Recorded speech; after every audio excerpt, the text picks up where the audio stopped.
Assalamualaikum warahmatullahi wabarakatuh. Bismillahirrahmanirrahim. Alhamdulillahil asma'il husna was sifatul ula. Wassalatu wassalamu ala nabiyil habibil mustafa sayyidina wa maulana Muhammadin afdalil wara wa ala alihi wa sahbihi wa man ihtada. Subhanaka la ilma lana illa ma 'allamtana innaka antal alimul hakim wa la haula wa la quwwata illa billahil aliyyil azim. Nastaghfirullahal azim. Yang kita muliakan Bapak Imam Masjid Nurdin, para alim ulama, guru-guru kita, orang tua yang hadir, bapak-bapak, ibu-ibu, jamaah kajian ba'dal maghrib Masjid Nurdin Hasanah. Kita berdoa kepada Allah Subhanahu wa taala, semoga kita termasuk di antara hamba Allah yang setiap saat dan waktu kita mendapatkan ampunan dari Allah Subhanahu wa taala, mendapatkan keberkahan, mendapatkan rahmat serta inayah dari Allah Subhanahu wa taala. Amin ya rabbal alamin. Mohon maaf beberapa minggu saya tidak dapat hadir karena ada halangan. Alhamdulillah malam hari ini sama-sama kita kembali dapat berkumpul bersama guna mengaji ilmu agama, untuk mengenal Allah Subhanahu wa taala dan guna mendekatkan diri kepada Allah. Semoga Allah Subhanahu wa taala tambahkan ilmu kepada kita dengan ilmu yang bermanfaat, yang dengannya amal kita diterima oleh Allah Subhanahu wa taala. Amin ya rabbal alamin. Pada malam hari ini kita akan mengenal, berupaya kita ma'rifat kepada Allah Subhanahu wa taala melalui nama Allah Subhanahu wa taala Al-Jalil. Al-Jalil. Al-Jalil adalah nama Allah Subhanahu wa taala yang ke-42. Al-Jalil artinya adalah yang maha besar, yang maha hebat. Sebagaimana juga Al-Kabir maknanya juga adalah yang maha besar.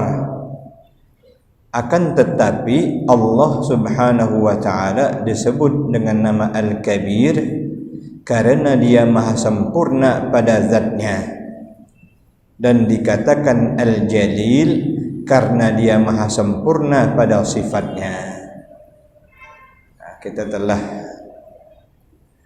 menyebutkan bahwa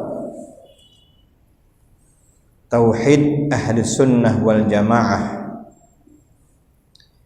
yaitu mentauhidkan Allah pada zat, mentauhidkan Allah pada asma, mentauhidkan Allah pada af'al, mentauhidkan Allah pada sifatnya. Maka nama Al-Kabir itu dari sisi zat Allah, nama Al-Jalil dari kesempurnaan sifat Allah Subhanahu wa taala. Al-Jalil adalah yang maha sempurna, yaitu Allah Subhanahu wa taala pada sifat-sifatnya dengan segala sifat kesempurnaan. Dengan kesempurnaan pada sifat inilah maka ia layak disebut bernama Al-Jalil, yang maha hebat, yang maha besar. Nama orang ada Abdul Jalil, tidak boleh manggil Jalil-Jalil ya. Jalil itu nama Allah, Abdul Jalil. Kita kalau nama orang Abdul Jalil apa kita panggil? Jalil ya. Mestinya Abdul Jalil. Ini kadang-kadang cuma Lil, Lil. Abdul Jalil, hamba Allah yang maha besar, yang maha hebat. Dulu telah kita sebutkan bahwa sifat Allah itu oleh para ulama diklasifikasi menjadi dua, yang namanya sifat Jamal dan sifat Jalal. Sifat Jamal yang menunjukkan keindahan Allah, sifat jalal, apa saja sifat Allah yang menunjukkan kebesaran serta kehebatan, keperkasaan Allah Subhanahu wa taala. Dan Al-Jalil itu sendiri adalah nama di antara nama-nama Allah Subhanahu wa taala. Contoh sifat kesempurnaan seperti ilmu. Ini dalam sifat 20 bahagian daripada sifat ma'ani, ilmu, hayat, sama', basar, kalam, qadiran, bermaksud nanti ma'nawiyah. Ilmu, hayat, sama', basar, kalam. Ini sifat ma'ani ada 5. Dalam sifat 20 itu para ulama mengklasifikasikan kepada 4 bahagian. Yang pertama disebut dengan sifat nafsiyah, yaitu sifat wujud yang hanya Allah Subhanahu wa taala pada zatnya. Allah bersifat wujud, bukan pada yang lain. Zat Allah, diri Allah, makanya disebut dengan nafsiyah. Kemudian klasifikasi kedua sifat salbiyah, itu ada 7 sifat. Ada 5 sifat.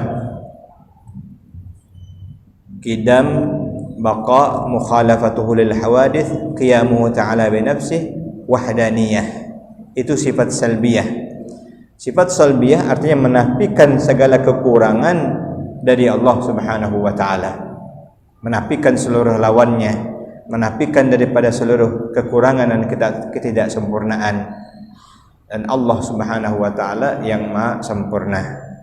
Baru masuk sifat ma'ani, ilmu, hayat, sama', basar, kalam. Baru nanti kemudian 7 berikutnya qadiran, aliman dan seterusnya. Itu sifat ma'nawiyah. Contoh sifat kesempurnaan seperti ilmu, artinya Allah Subhanahu wa taala maha tahu, memiliki ilmu pengetahuan, dan Allah maha tahu.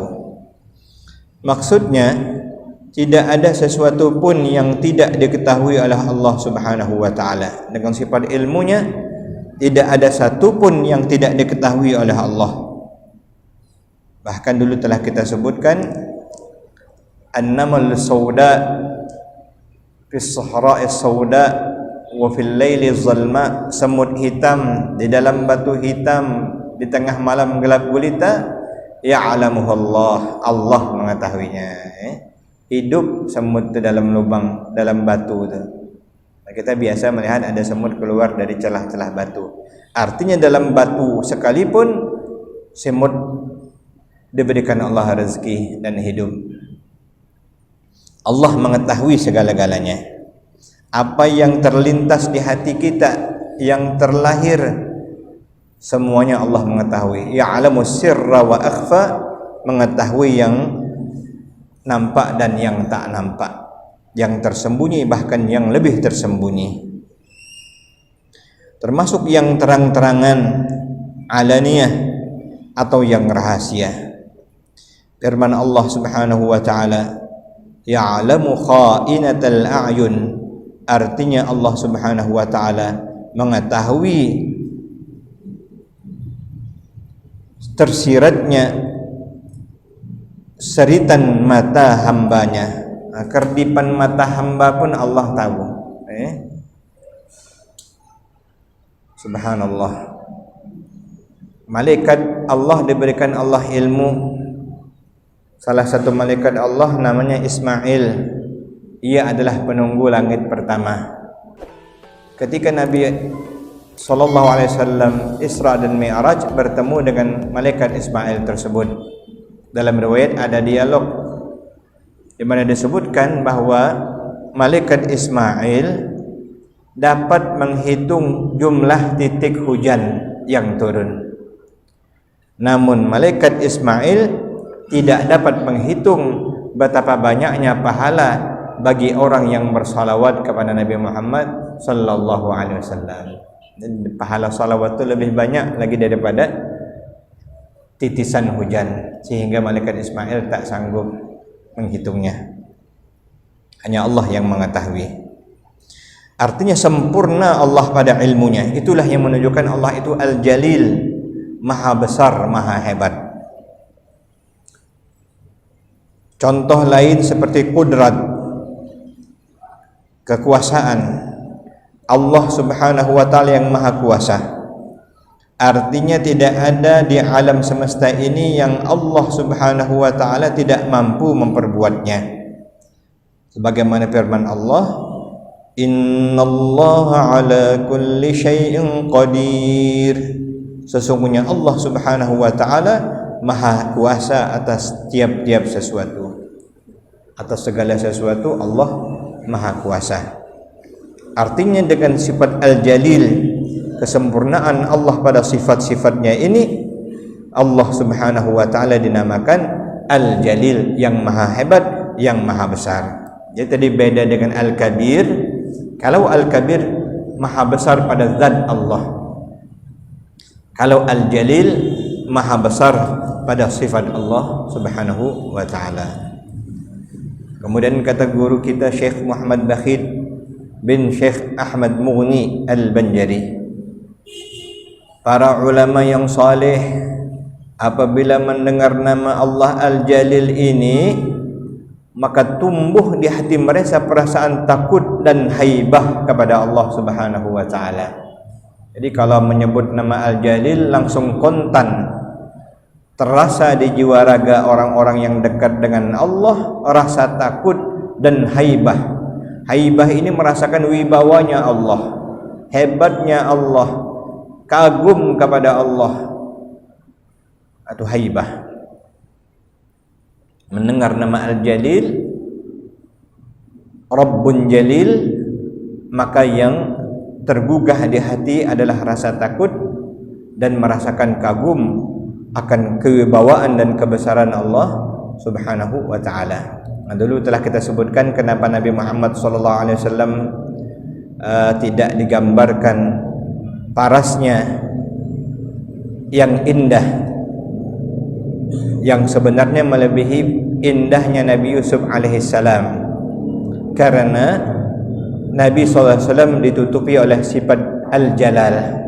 Keindahan Nabi ditutupi oleh sifat Al-Jalal, sehingga yang lebih nuansa yang menonjol adalah kewibawaan dan karisma Rasulullah sallallahu alaihi wa ala alihi wasallam.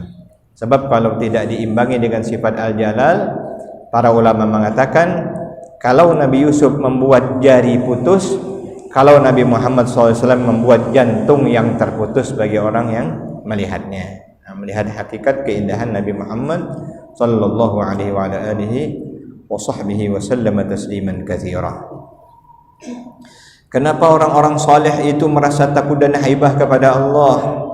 Karena mereka begitu yakin bahwa apa saja yang mereka perbuat atau yang terbetik di hati mereka sekalipun, Allah mengetahuinya. Takut apa yang kita berbuat, apa yang kita omongkan, apa yang terlintas di hati kita, ya'lamuhullah, Allah mengetahuinya. Dan Allah Subhanahu wa taala mampu untuk menindak, menghukum dengan sekehendaknya. Jadi kalau kita tahu dengan nama Allah Al-Jalil, takut kita. Kalau kita berbohong, malu dan takut kita kepada Allah. Bahkan kita takut andai Allah menghukum kita, dibisukan Allah seketika, na'udzubillahi min dzalik. Namun Allah Maha Kasih, Maha Sayang. Sifat jalal Allah ditutupi oleh atau dinuansai oleh sifat kasih sayang Allah. Wa rahmatuhu wasi'at kulla syai'. Rahmat Allah meliputi segala-galanya. Kalau bukan karena rahmat Allah, habis sudah kita ini. Apalagi orang-orang kafir, orang-orang munafik langsung disiksa oleh Allah. Tapi karena Allah Maha Kasih Sayang, Allah tundakan. Allah berikan kesempatan untuk bertobat. Allah bukakan pintu-pintu tobat bagi hamba yang ingin bertobat kepada Allah Subhanahu wa taala. Dengan ilmu dan qudrat ini, maka bagi orang yang beriman sudah bisa untuk menahan dirinya daripada berbuat maksiat. ketika dia mengetahui, mengenal sifat Allah, ilmu dan kudrat, kaunuhu aliman, kaunuhu qadiran, sebenarnya sudah cukup bagi orang yang beriman untuk menahan diri daripada berbuat maksiat. Waktu dia nak berbuat maksiat, dia tahu Allah mengetahui. Waktu dia mau berbuat maksiat, dia tahu Allah Maha Kuasa untuk menghukumnya seketika itu juga. Maka takut dia, haibah dia kepada Allah dengan sifat Al-Jalil, dengan nama Allah Al-Jalil, yang maha hebat, yang maha gagah, yang maha besar. Karena itu kita mengaji tauhid bukan hanya mengenal, tetapi menjiwai dan mengamalkan. Karena iman itu sendiri adalah al-qawlu bil lisan, mengatakan dengan lisan, wat tasdiqu bil janan, membenarkan dengan hati. Itu al-iqraru bil lisan, wat tasdiqu bil janan. Disempurnakan lagi dengan wal amal bil arkan, laksanakan dengan ketaatan kepada Allah dan kepada Rasulullah sallallahu alaihi wasallam. Orang yang beriman dengan nama Allah Al-Jalil, yang mengetahui Allah memiliki ilmu dan kudrat, bagaimana dia mampu berbuat maksiat sementara dia tahu Allah Maha mengetahui dan Allah Maha Kuasa jika ingin menghukumnya seketika itu juga. Sering memikirkan bahwa Allah Subhanahu wa taala mengetahui dan mampu menindak dan menyiksa seketika jika kita melakukan maksiat, menjadikan kita akan merasa takut melakukan pelanggaran-pelanggaran terhadap hukum-hukum Allah. Ini kalau kita sudah kenal dengan nama Allah Al-Jalil, sudah menguasai ilmu tauhid sifat 20, di antara sifat yang wajib bagi Allah ilmu dan kudrah, kaunuhu aliman, kaunuhu qadiran, kenapa kita masih bengak lagi? Dan inilah manusia, sudah tahu Allah Maha tahu, dia macam tak tahu. Dia cuma takut dengan lakinya, dia cuma takut dengan ayahnya, dia cuma takut dengan mertuanya, dia cuma takut dengan bosnya. Ternyata dia lupa Allah memperhatikannya. Macam kita dulu dari kecil, bisa saja kita pura-pura puasa. Ayah kita nyangka kita puasa, mak kita nyangka kita puasa, sambil di masjid kita duduk minum air, gitu ya. Tak tahu dan lupa kita bahwa Allah Maha mengetahuinya. Karena itu dulu seorang sahabat semenjak kecil dipuji oleh Rasulullah SAW, yaitu Abdullah bin Mas'ud, yang mengembala kambing. Yang Nabi SAW dan Abu Bakar mencoba ingin membeli susu kambing tersebut, atau berawal dari ingin membeli kambing, tapi Abdullah bin Mas'ud mengatakan, ini punya tuanku. Kemudian Sayyidina Abu Bakar bertanya, mengujinya, kan tuanmu tidak tahu kambingmu sangat banyak sekali? Maka dia mengatakan, yang menciptakan aku alam ini dan yang menciptakan kambing-kambing ini mengetahuinya. Nah, disitulah Rasulullah mengatakan, anta waladun mahzuz, engkau anak yang beruntung. Di dalam kitab Suwar min Hayatis Sahabah karangan Syekh Abdurrahman Ra'fat Basha, itu disebutkan. Mengetahui di antara sifat yang wajib bagi Allah ilmu dan kudrat. Bagaimana kita berani, kalau kita betul-betul yakin Allah memperhatikan kita. Kita sekarang audit saja kita takut, tim auditor, inspektorat, Pak Khairul Soleh kita ni, ada ipar saya Pak Erwin, itu takut orang kena periksanya. Apalagi kalau yang dari inspektorat pusat, BPK, KPK, lupa kita bahwa pengawasan Allah lebih ketat lagi, tidak pernah lepas. Mesti yogianya kita malu. Makanya Sayyidina Abu Bakar Siddiq radhiyallahu taala anhu itu sangat malu, sangat malu dengan Allah. sangat takut dengan Allah, sehingga diriwayatkan beliau mengisyaratkan itu tidak pernah mandang ke atas, mandang ke bawah, ya. Kemanapun beliau mandang ke bawah, tidak pernah nongakkan kepala macam gitu nih. Karena apa? Hayaan minallah, malu kepada Allah Subhanahu wa ta'ala. Karena Allah tahu. Sampai-sampai Sayyidina Ali bin Abi Thalib masuk ke dalam kamar mandi, malu nak nengok punya dewek. Makanya di antara gelarnya karramallahu wajhah. Itu dua pengertian.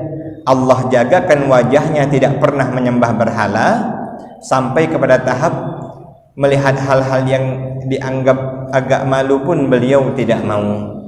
Hayaan minallah, karena malu dengan Allah, takut dengan Allah Subhanahu wa ta'ala.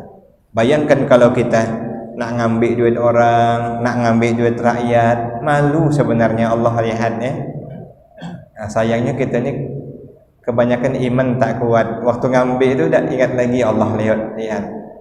Kaget kalau sudah bangkrut baru sadar.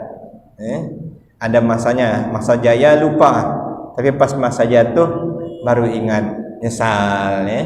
Itulah kebanyakan manusia. Namun Allah Maha Kasih Sayang, senantiasa Allah menerima taubat hambanya. Tapi kalau bab ngambil duit orang lain, mesti minta halalkan dulu, ini jauh perjalanannya, ya. Kalau dengan Allah langsung tidak masalah. Tapi kalau ngambil duit orang, yang lebih sedih lagi, tidak tahu lagi siapa orang-orangnya, karena banyak nian duit orang dipotongnya. Jatah orang, misalnya mohon maaf ada jatah 500.000, dipangkasnya dibagi 200.000 cuman. Sementara nak balikkan duit pun tidak tahu lagi orang yang mana. Nah, itu bertobat kita kepada Allah Subhanahu wa ta'ala. Ini saya menegur diri saya sendiri dan kita semua tentunya. Mudah-mudahan ke depan kita berupaya menjadi lebih baik lagi. Biiznillah.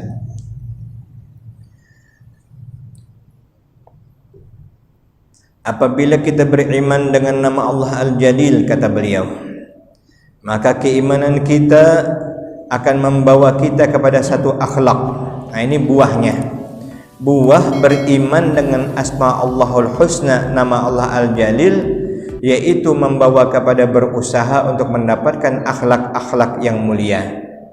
Berawal dari takut kepada Allah, merasa kagum kepada Allah, terpesona dengan kebesaran Allah, dengan kehebatan karisma kewibawaan Allah, maka akan melahirkan sifat akhlak-akhlak yang mulia seperti ikhlas, sabar, syukur, cinta akhirat dan sebagainya.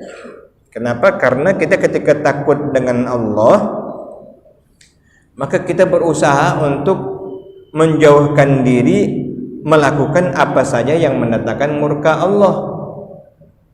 Kalau kita tidak bersyukur, Allah marah. Kalau kita tidak sabar, Allah marah. Kalau kita cinta dunia, Allah tidak suka. Maka kita berupaya mendapatkan akhlak-akhlak yang mulia, menjauhkan akhlak-akhlak yang tercela. Sifat-sifat mulia itu tidak akan bisa kita capai selama hati kita kotor. Nah, ini persoalan. Hati kita ini, kata Nabi, laula syayatin tahumu biqulubi bani Adam lara'au malakutas samawat. Andai syaitan tidak berhuni di dalam hati-hati anak Adam, tidak bercokol, tidak mengelilingi hati-hati anak Adam, niscaya anak Adam itu dapat melihat alam malakut. Hati kita selalu dirancui oleh syaitan oleh sebab dosa-dosa kita, kotor hati itu. Maka sifat-sifat mulia tidak bisa kita dapat selagi kotoran itu tidak ada kita buang. Sifat tamak kita simpan, sifat riya masih banyak, sifat takabur masih kuat, sifat dengki masih kita jaga. Bagaimana sifat-sifat mulia itu dapat kita capai sementara hati itu kotor? Dan sesungguhnya hati itu kotor karena dosa. Dalam Al-Quran Allah berfirman, kalla bal rana ala qulubihim ma kanu yaksibun. Hati itu telah berkarat gara-gara dosa yang banyak yang telah dilakukan. Namun Nabi memberikan solusinya, dan Allah sendiri tentunya telah mengajarkannya, yaitu dengan bertobat kepada Allah dan banyak berzikir. Nabi bersabda, jilaul qalbi zikrullah, pengkilat hati adalah zikir kepada Allah. Nah, dengan zikir inilah nanti karat-karatan hati itu dibuang. Zikir terus, hati kita senantiasa ingat dengan Allah, senantiasa menyebut nama Allah, maka akan timbul rasa takut dan cinta kepada Allah yang mendalam. Kemudian beliau berkata, dan yang paling banyak mengotori hati kita adalah karena cinta dunia. Dalam sebuah hadis atau asar disebutkan, hubbud dunya ra'su kulli khati'atin. Cinta dunia adalah pangkal dari segala kejahatan atau kesalahan. Berulang-ulang kita telah sampaikan, kita tidak dilarang memiliki dunia, tetapi dilarang mencintai dunia. Ij'alud dunya fi kaffaikum, kuasai dunia dengan genggaman tanganmu, wala taj'aluhu fi qulubikum, jangan kau letakkan di hatimu. Ini yang kacau ni, diletakkan di hati sehingga bisa tak ada tidur gara-gara dunia, bingung, stres, putus asa, bahkan ada yang sampai gantung diri hanya karena persoalan dunia. Na'udzubillah, tsumma na'udzubillahi min dzalik. Jadi penyebab yang paling utama mengotori hati adalah cinta dunia.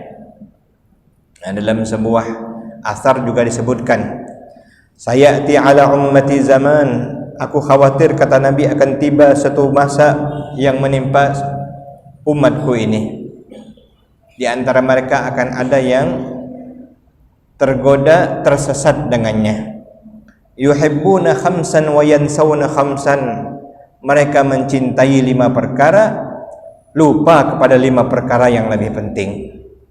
Yang pertama, yuhibbuna dunya wa yansawna al-akhirah.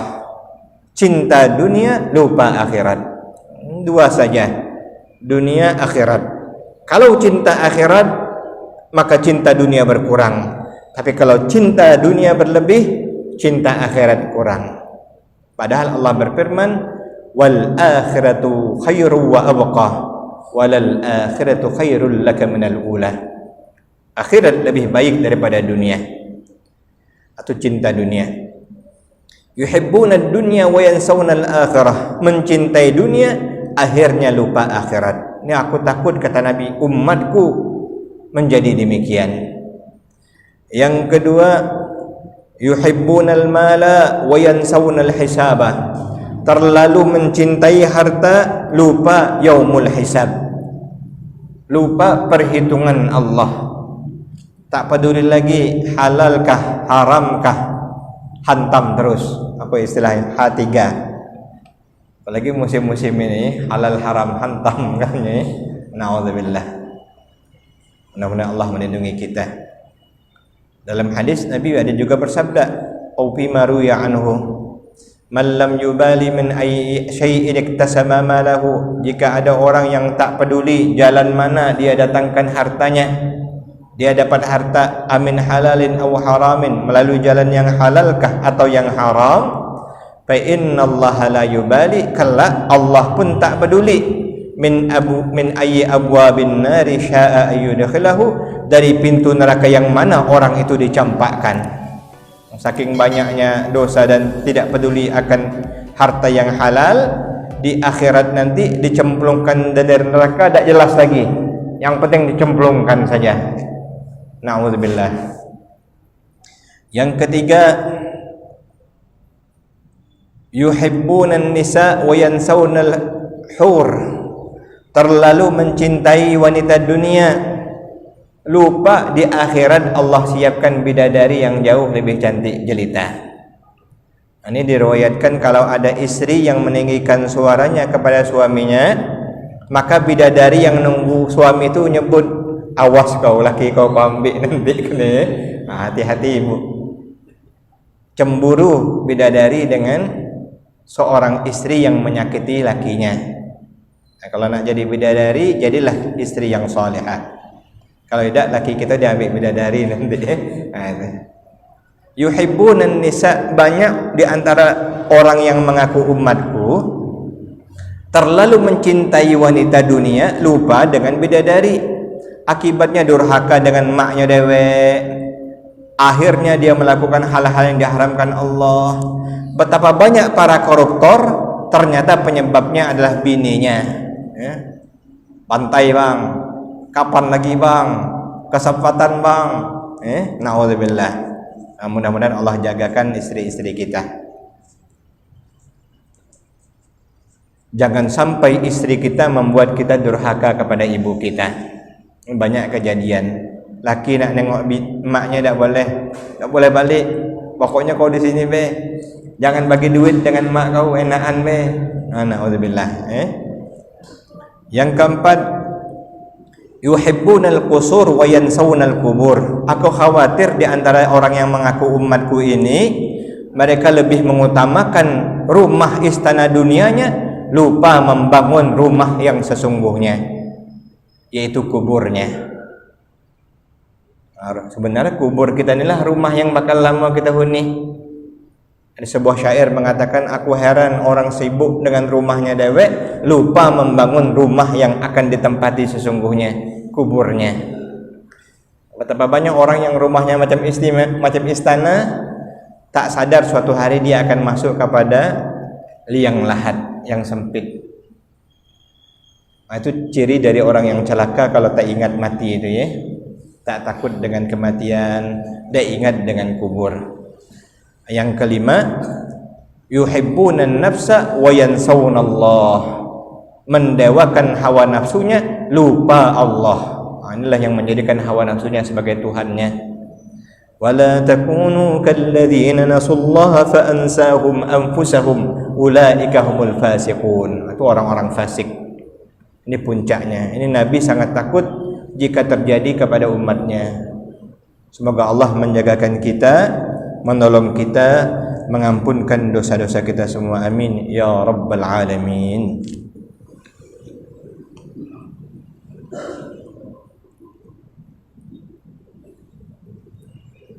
Kita mencintai sesuatu atau seseorang yang dimurkai Allah, ini nak hati-hati. Atau mencintai sarana-sarana maksiat, ini termasuk hubbud dunia. Cinta dengan orang yang dimurkai Allah, cinta dengan tempat-tempat maksiat, ini adalah hubbud dunia.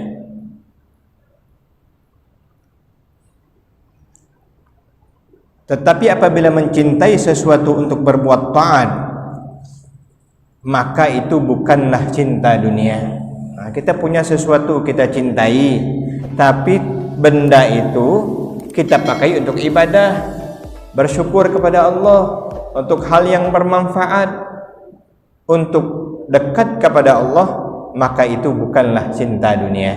Karena itu persoalannya dulu harus kita bedakan antara menguasai dunia dengan mencintai dunia. Jadi kita tidak dilarang memiliki harta selama harta yang kita miliki itu mendorong kita semakin dekat dengan Allah, semakin syukur kepada Allah, semakin bermanfaat dalam rangka kita taat kepada Allah Subhanahu wa taala. Nabi SAW bersabda yang artinya, dunia itu dijadikan untuk kalian dan kalian dijadikan untuk akhirah. Allah jadikan dunia ini untuk kita semuanya, tapi kita dijadikan untuk akhirat, bukan untuk dunia. Ikan dijadikan Allah untuk kita makan, ayam dijadikan Allah untuk kita sembelih, sapi dijadikan Allah untuk jadikan korban makan dagingnya, buah-buahan dijadikan Allah tak pernah habis untuk kita makan. Setiap hari ikan di lautan kita ambil, tak pernah habis-habis. Dunia dijadikan Allah untuk kita, namun kita dijadikan bukan untuk dunia, untuk nanti kekal di negeri akhirat. Itulah Mudah-mudahan Allah menambahkan keimanan kita, mengampunkan dosa-dosa kita semua. Amin ya rabbal alamin. Mari kita bermunajat dengan nama Allah Al-Alim Al-Latif Al-Khabir. Ala ya'lamu man khalaqa wa huwal latiful khabir. Ya latifan bi khalqi, ya aliman bi khalqi, ya khabiran bi khalqi. Qultu bina ya latif ya alim ya khabir, ya latifan bi khalqi, ya aliman bi khalqi, ya khabiran bi khalqi. Qultu bina ya latif ya alim ya khabir, ya latifan bi khalqi, ya aliman bi khalqi, ya khabiran bi khalqi. Qultu bina ya latif ya alim ya khabir, ya latifan lam yazal. Qultu bina fima nazal, innaka latifun lam tazal. Qultu bina wal muslimin, ya latifan lam yazal. Qultu bina fima nazal, innaka latifun lam tazal. Qultu bina wal muslimin, ya latifan lam yazal. Qultu bina fima nazal, innaka latifun lam tazal. Qultu bina wal muslimin. Amin ya Allah ya rabbal alamin. Bismillahirrahmanirrahim. Alhamdulillahi rabbil alamin. Allahumma salli wa sallim ala sayyidina wa habibina wa syafi'ina wa maulana Muhammad wa ala alihi wa sahbihi ajma'in. Allahul jalal, Allahul jalal, Allahul jalal, Allahul jamal, Allahul jalil, Allahul jalil, Allahul jalil, Allahul jamil. Allahumma ya Rabbana ya Allah, ya Ghawtha, ya Ghawtha, ya Ghawtha, ya Rabbah, ya Rabbah, ya Rabbah, ya man la ilaha illa anta subhanak inna kunna minadh dhalimin. Allahumma ighfir lana dhunubana wa la tu'akhidhna bima fa'alna wa bima fa'ala as-sufaha'u minna. Anta waliyuna fid dunya wal akhirah, la ilaha illa anta subhanak inna kunna minadh dhalimin. Rabbana zalamna anfusana wa in lam taghfir lana wa tarhamna lanakunanna minal khasirin. Rabbana atina fid dunya hasanah wa fil akhirati hasanah wa qina adzaban nar. Wa sallallahu ala sayyidina Muhammadin nabiyil ummi wa ala alihi wa sahbihi wasallam. Walhamdulillahi rabbil alamin. Assalamualaikum warahmatullahi wabarakatuh.